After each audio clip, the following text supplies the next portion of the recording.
Okay, so this last piece is looking at the effects of temperature changes and how those shift mechanism pictures look. So when you think about what's happening when you increase or decrease temperature, in general, when you increase the temperature, you are going to have faster rates, right? So keep that in mind. So just like before, where we saw if you lower the volume and increase the pressure, the rates would be more afterwards than they were at the beginning. It's the same thing here. If you increase the temperature in general, you're going to end up having higher rates of reaction. Okay, even though there will be a shift, you still will have faster rates at the end. If you decrease the temperature, same thing, you're going to have both rates will slow down because when you decrease temperature, you're going to have less successful collisions, right? But one will slow down more than the other, right? So over here, this is just something more generic to keep in mind.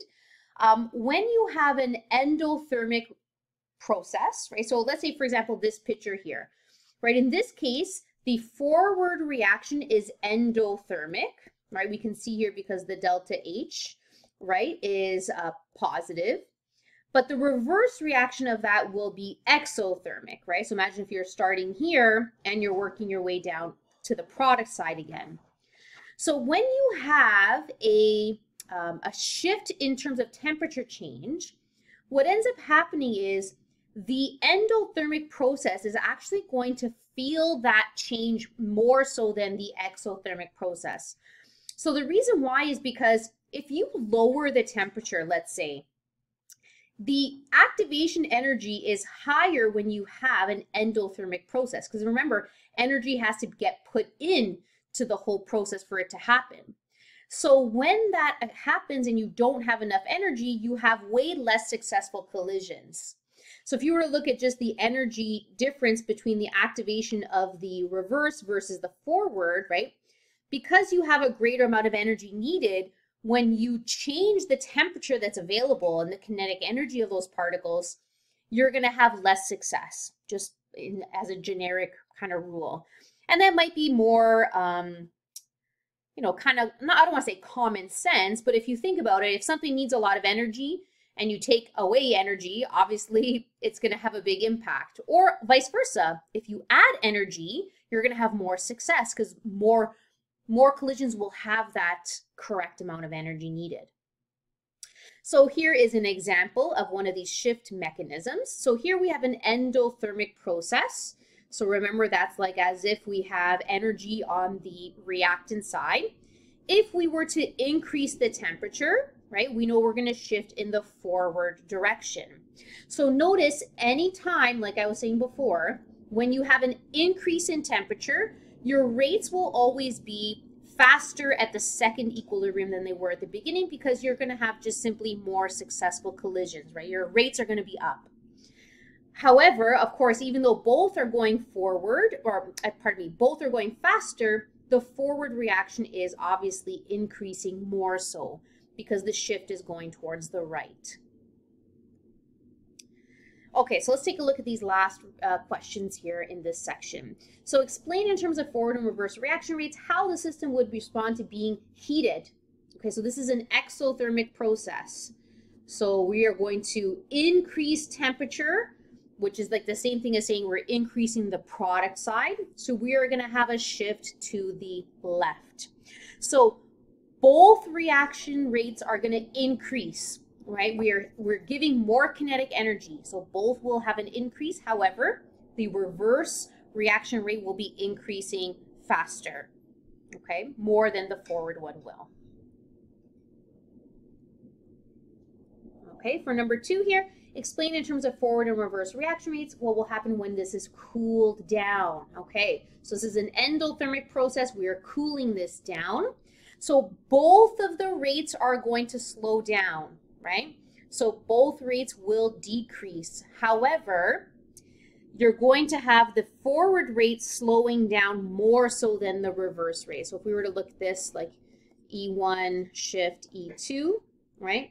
So you have a reaction happening, right? Your shift is going to be basically both slowing down. However, this one is going to slow down less. But then eventually you will have a new rate, right?